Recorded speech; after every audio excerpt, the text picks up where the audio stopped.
Aleluia! Glória a Deus, glória a Deus.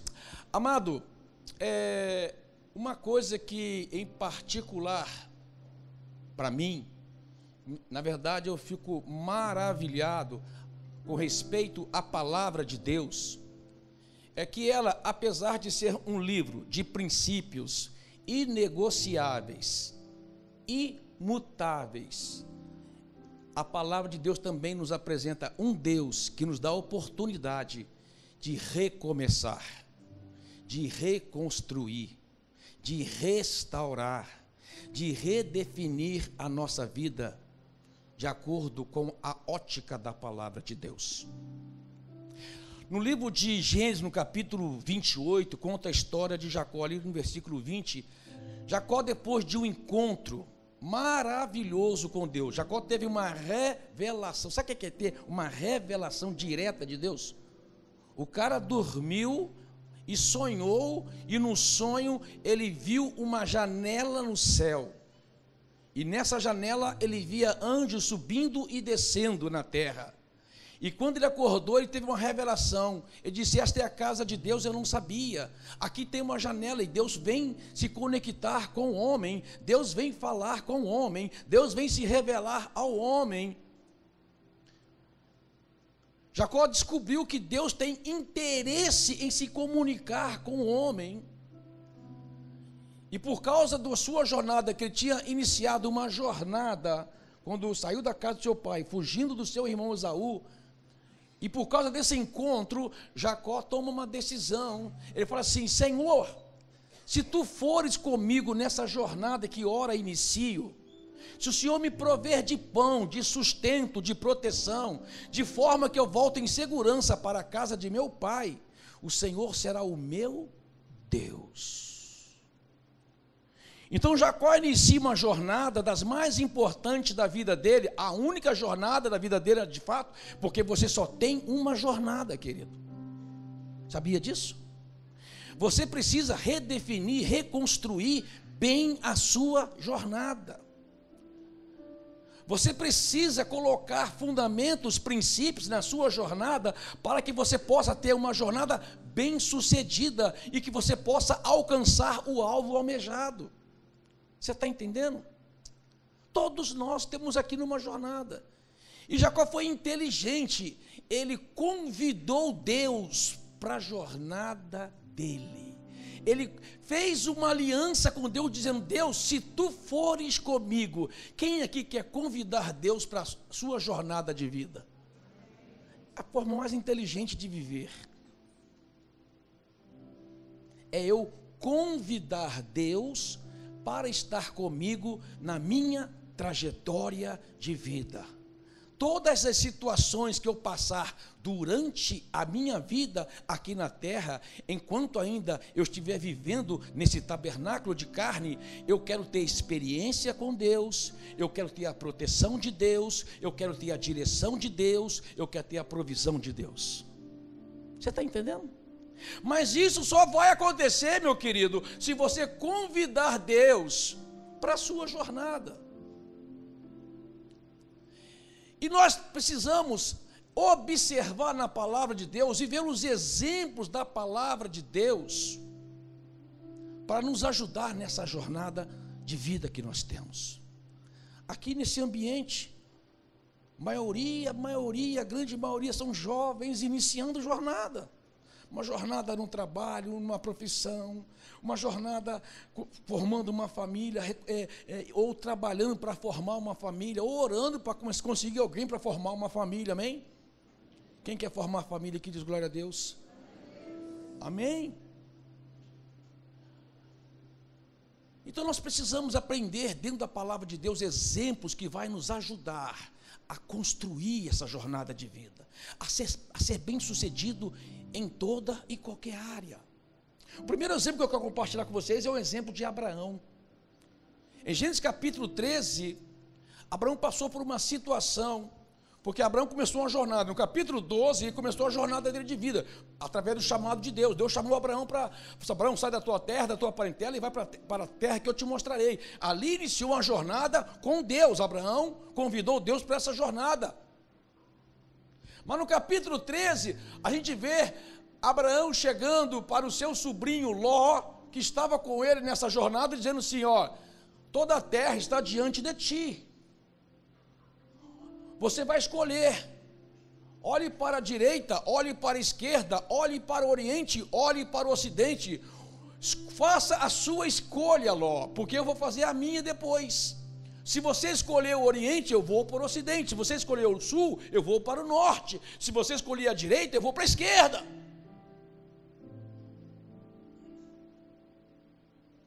Por que que Abraão precisou, neste momento, fazer essa decisão difícil de separar-se do seu sobrinho Ló? Porque, amado, ele precisava se desvencilhar de um peso que estava atrapalhando a jornada dele. Sabe aquela mochila pesada que a pessoa está carregando numa caminhada longa, e aquela mochila chega a um ponto que ela está insuportável? Já passou por essa experiência? Uma vez eu estava viajando com a minha esposa bebe muita água. Ela falou: bem, coloca aí água, bastante garrafa d'água na mochila. Gente, chegou uma hora que a minha mochila estava assim, eu comecei a beber água doidado, para tentar esvaziar a mochila, porque se tornou um peso, começou a dificultar a minha caminhada, começou a atrapalhar a minha caminhada. Amado, tem coisas que você precisa se desvencilhar da sua vida. Tem coisas que você não precisa carregar. Quem já fez mudança de casa aqui? Quase todo mundo. Quando eu mudei da minha casa, quando eu morava numa casa e fui para o apartamento, gente, eu enchi quase 2 caçambas de coisas. E eu percebi que tinha tantas coisas na minha casa que eu não precisava ter. Estava carregando sem precisar carregar. Na vida, muita gente também faz assim, carrega coisas que não precisava estar carregando,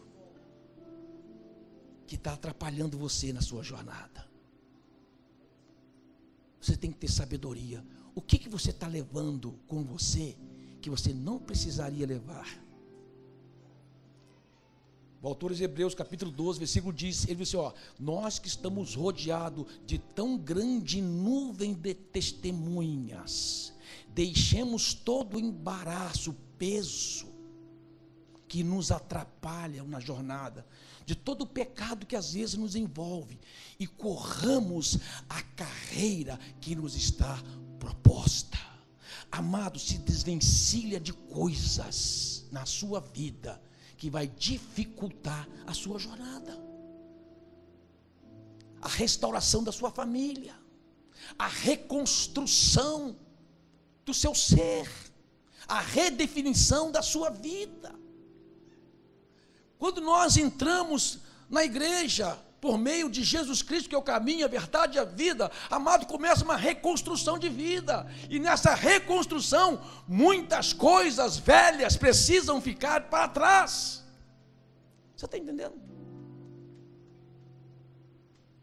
O segundo exemplo, que eu acho lindo demais também, é de um cara chamado Davi, o rei Davi. O rei Davi foi chamado também para reconstruir a nação de Israel, restaurar o reinado de Israel. E é interessante que quando Davi assume o trono, a arca de Deus não se encontrava em Jerusalém. E Davi sabia que o lugar da arca era em Jerusalém. E aí Davi foi tentar, a arca, na verdade, está ali no livro de 2 Samuel, capítulo 6, a arca, na verdade, estava na casa de Obed-Edom, um homem de Deus. Ficou lá um tempo. Davi diz: é hora de trazer a arca para o lugar dela. E Davi fez com boa intenção, com muita sinceridade no coração. Ele fez um carro de boi novo, com animais que nunca tinha feito nenhum outro tipo de trabalho, para trazer a arca. Chamou os sacerdotes para acompanhar a arca. Amado, mas não deu certo. Usar um dos sacerdotes, quando a arca balançou, ele foi botar a mão, ele foi fulminado, e Davi ficou chorando, porque percebeu que não teve a aprovação de Deus, porque ele estava fazendo algo da maneira errada. Boa intenção e sinceridade não quer dizer que necessariamente você está fazendo do jeito certo. Tem um jeito certo para fazer as coisas. Tem um jeito certo para fazer as coisas. E a maneira pela qual nós descobrimos o jeito certo para fazer as coisas é observando a palavra de Deus. Davi foi observar a palavra de Deus. Davi tinha um desejo ardente no coração de trazer a arca para o seu lugar, mas ele não sabia como. Mas ao observar a palavra de Deus, ele percebeu que a arca de Deus não pode ser carregada por animais, tem que ser carregada por homens, em umas varas, e assim os homens iam carregando a arca, e assim ele fez. Os homens foram carregando a arca, Davi foi celebrando, dançando, e entrou em Jerusalém com alegria. Por quê? Porque ele fez a coisa certa, do jeito certo. Você quer fazer a coisa certa, do jeito certo na sua vida? Você quer ter um relacionamento certo na sua vida? Você quer ter sucesso no seu trabalho, do jeito certo na sua vida? Você quer reconstruir uma vida com a aprovação de Deus, e Deus na sua vida, conduzindo você em toda a sua trajetória? Observa a palavra de Deus. Você está entendendo? Observa a palavra de Deus, ela vai ajudar você a reconstruir, a restaurar, a redefinir. Eu acho lindo isso na parte da palavra de Deus. Quando Deus dá a nós a oportunidade de fazer do jeito certo. Ele não, olha só que interessante, Deus não condenou Davi por ter feito do jeito errado. Ele deu a Davi a oportunidade para fazer do jeito certo. E Deus também te dá a oportunidade. Isso que é lindo da parte de Deus. Ele também te dá a oportunidade. Assim como dá a oportunidade para você se arrepender depois de ter feito tanto tempo uma coisa errada e aproveitar a oportunidade para fazer do jeito certo, como aconteceu com Sansão. Sansão é um cara que recebeu também uma incumbência maravilhosa da parte de Deus, uma jornada maravilhosa, vencer os inimigos, derrotar os filisteus. E Deus deu para Sansão uma força extraordinária, descomunal, para fazer essa tarefa. Ele foi um homem privilegiado, recebendo da parte de Deus um dom privilegiado. Só que ele não fez do jeito que Deus queria que fizesse. Só que aconteceu uma coisa com Sansão, no capítulo 16, amado. Sansão é preso, perde as suas forças. Ele perdeu as forças. E estava lá, rodando o moinho para os inimigos e servindo-se de chacota. Só que Sansão fez uma coisa, amado, chamada arrependimento. Fala comigo, arrependimento. Amado, preste atenção no que eu vou te falar. Arrependimento é uma atitude que tem que ficar na sua vida por toda a sua vida. Você pode dizer amém? Amado, arrependimento é um recurso dado por Deus a nós de reconstruir, restaurar, redefinir, consertar algo que porventura, por causa nossa, não deu certo. Você está entendendo?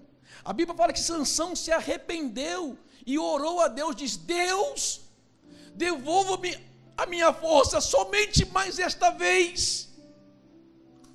Somente Deus, mais esta vez. Interessante que Sansão não pediu, amado, a volta da força para ele se livrar dos inimigos. Ele não pediu a volta da força para se aproveitar da força para o seu próprio bem. Ele não pediu a força de volta para Deus, para fazer algo para ele mesmo. Ele falou: Deus, me dê de novo a força para que eu possa cumprir o propósito que o Senhor me deu. Não importa, Deus, o que vai acontecer comigo. O que importa, Deus, é que o propósito se cumpra na minha vida. Que eu termine os meus dias da maneira certa, fazendo a coisa certa e cumprindo o propósito de Deus. E quando levaram Sansão para segurar as colunas, na verdade, Sansão foi lá para fazer espetáculo para os filisteus. Ele estava cego, sem força. Ele estava com tanta fé que Deus ia devolver as forças para ele, que falou: me coloca entre as colunas desse palácio, as principais colunas. Amado, Eu creio que a força que Deus deu para Sansão, na última etapa da vida dele, foi 100 vezes mais do que ele tinha anteriormente.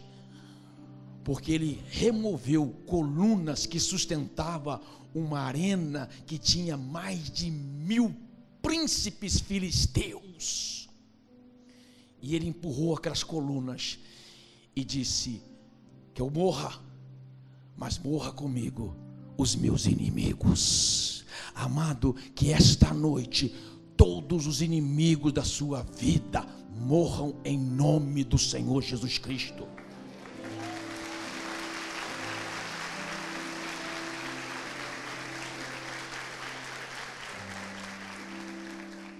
Você tem que dizer: eu quero recomeçar uma vida com Deus, aonde os meus próximos passos sejam passos extraordinários, passos como nunca foi antes.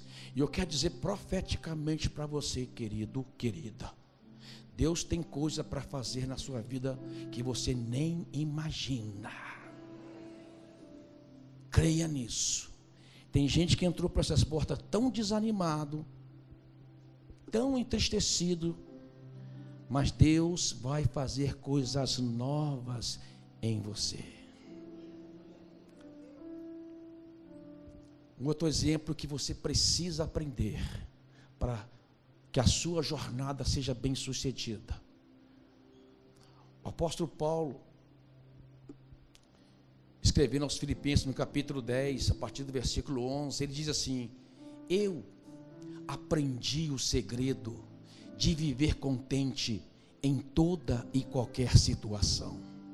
Eu sei passar por fartura, mas também sei passar por necessidade. Eu sei passar por situações das mais fartas, mas também sei passar por tribulação. Eu aprendi o segredo. E ele termina dizendo: tudo posso naquele que me fortalece. Eu vou dar uma chave para você agora, querido, que eu tenho orado. Eu e minha esposa estávamos orando, e nós conversamos. Essa chave é uma chave para essa geração. Eu tenho orado por que tantos jovens de 45 anos para baixo, principalmente, têm sofrido tanta depressão, tanta angústia de alma, tanto receio quanto ao futuro, tanto medo quanto às coisas novas. E Deus me levou a esse texto do apóstolo Paulo, porque o apóstolo Paulo passou por todo tipo de tribulação, por todo tipo de dificuldade. O apóstolo Paulo foi apedrejado, quase morto. O apóstolo Paulo teve naufrágio. O apóstolo Paulo foi levado para a prisão. O apóstolo Paulo sofreu todo tipo de coisas. E ele chega e diz: eu aprendi o segredo de viver todas essas coisas. Contentamento. Eu aprendi o segredo de viver contente. Sabe, amado, não tenha medo do futuro. Não tenha medo de perder. Não tenha medo, talvez, de por causa de uma situação o seu nível precisar abaixar.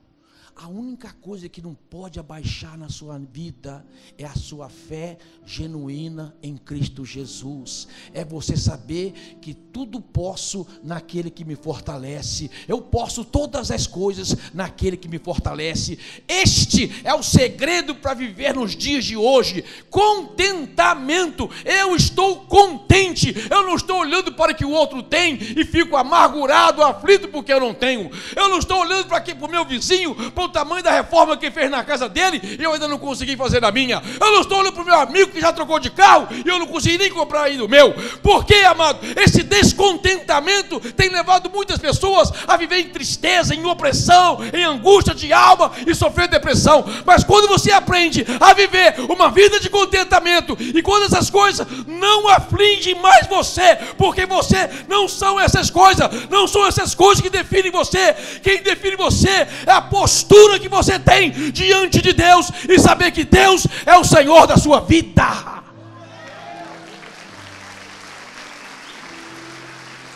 está entendendo? Amado, Deus quer fazer coisas novas. Isaías 43 é um texto lindo. Lindo, diz assim: eis que estou para fazer um caminho no deserto, rio nos ermos. Estou para fazer uma coisa nova que vai surpreender vocês. Aleluia.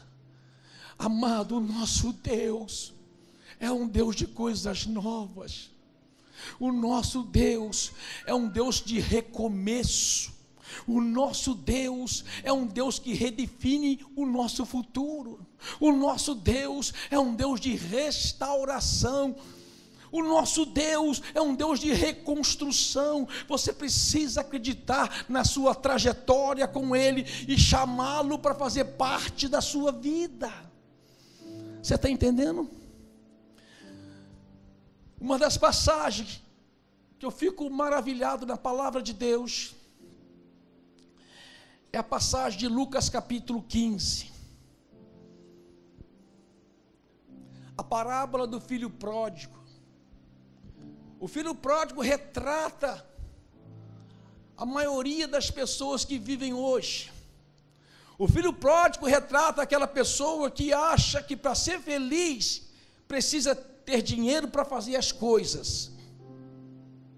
O filho pródigo retrata para nós as pessoas que acham que são as experiências carnais e os valores materiais que vão dar felicidade, que vão dar sentido de vida. E o filho pródigo fez isso, pediu para o seu pai a sua herança. Pediu a sua herança. Devolve, pai, a minha herança. Ou melhor, dê-me, né? E era triste, porque ele estava pedindo herança sem o pai morrer. Mas o pai, que representa Deus nessa parábola, ele disse: tudo bem, meu filho, eu vou dar para você o seu direito de herança. E a Bíblia diz que esse cara saiu da casa do pai. Pior coisa que tem é sair da casa do pai. Triste coisa é sair da casa do pai. E foi viver uma vida dissoluta, viver gastando o dinheiro que tinha com todo tipo de prazeres transitórios, efêmeros. E assim ele viveu, até que o dinheiro acabou, os amigos foram embora, os prazeres sumiram, e ele foi procurar um trabalho, e o trabalho que ele conseguiu era alimentar porcos. E quando ele estava alimentando os porcos, ele teve desejo de comer a comida que os porcos comiam. Que fim trágico para alguém que queria desfrutar de todos os tipos de prazeres. Mas, amado, como eu disse, a Bíblia é um livro maravilhoso. Apesar de ela ter princípios imutáveis, inegociáveis, ela apresenta para nós um Deus misericordioso, bondoso, que nos dá uma nova oportunidade. Uma nova oportunidade de reconstruir a nossa trajetória. Uma nova oportunidade de redefinir a nossa vida, uma nova oportunidade de tomar uma decisão sábia e trazer Deus para a nossa caminhada. A Bíblia é um livro maravilhoso que de capa a capa apresenta um Deus misericordioso, bondoso e pronto para perdoar. Que livro sensacional, que livro de fé e de esperança, que livro que dá verdadeiro sentido para a vida. Que livro que mostra o autor da vida.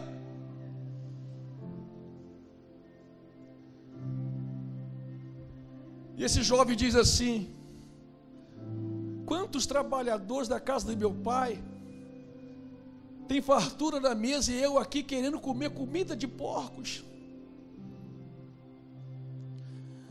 E ele toma a decisão mais sábia que todas as pessoas deveriam tomar.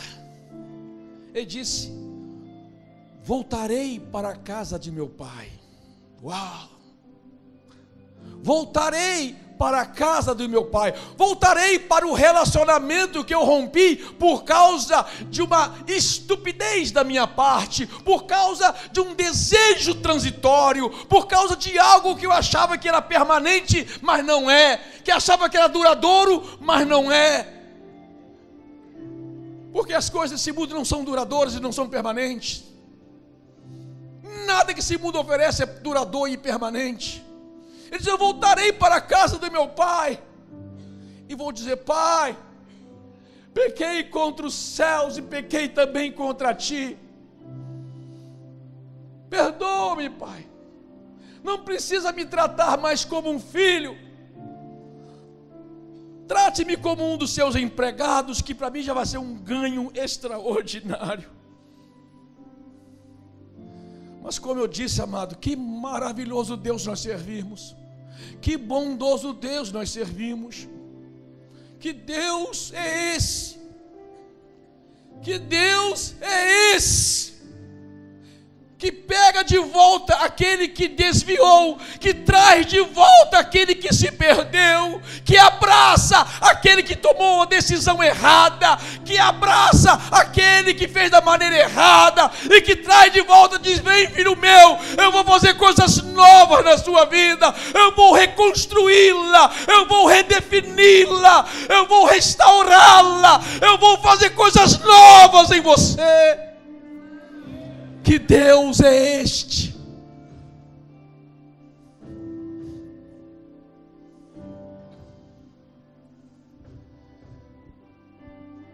Eu gosto de dar uma ilustração nesse ponto, que é muito forte, que conta a história de um filho semelhante ao filho pródigo, que tomou a mesma decisão e falou assim para o seu pai: pai, eu vou embora também, mas se as coisas não derem certo para mim, eu vou voltar.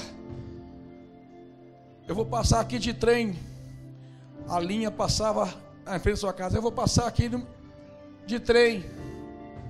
Se eu ver um lenço branco, pai, se eu ver um lenço branco pendurado nessa mangueira que tem na nossa casa, é um sinal de que o Senhor me recebe de volta. E depois de alguns anos, esse filho apanhou da vida, e ele disse: eu vou lá para o meu pai, vou ver se eu tenho um lenço branco, vou ver se meu pai me recebe de volta. E quando ele estava vindo de trem, e olhando com toda a expectativa, olhando para a sua casa do seu pai, a velha casa do seu pai, com aquela velha mangueira, quando ele olha para aquela mangueira, ele vê a mangueira cheinha de bandeiras brancas. Ele desceu alegre, abraçou o pai, beijou o pai e disse: pai, como que o senhor sabia que eu estava vindo? Ele disse: filho, eu não sabia. Desde o primeiro dia que você saiu da minha casa, eu tenho colocado bandeiras brancas nessa árvore, porque eu sei que um dia você ia voltar, e eu queria receber você de volta. E foi assim que o pai, que representa Deus nessa palavra, disse: ele abraçou o filho, beijou o filho, colocou uma sandália nova em seus pés, uma roupa nova, deu a reconstrução de filho, e disse: se meu filho estava perdido e foi achado, estava morto e reviveu.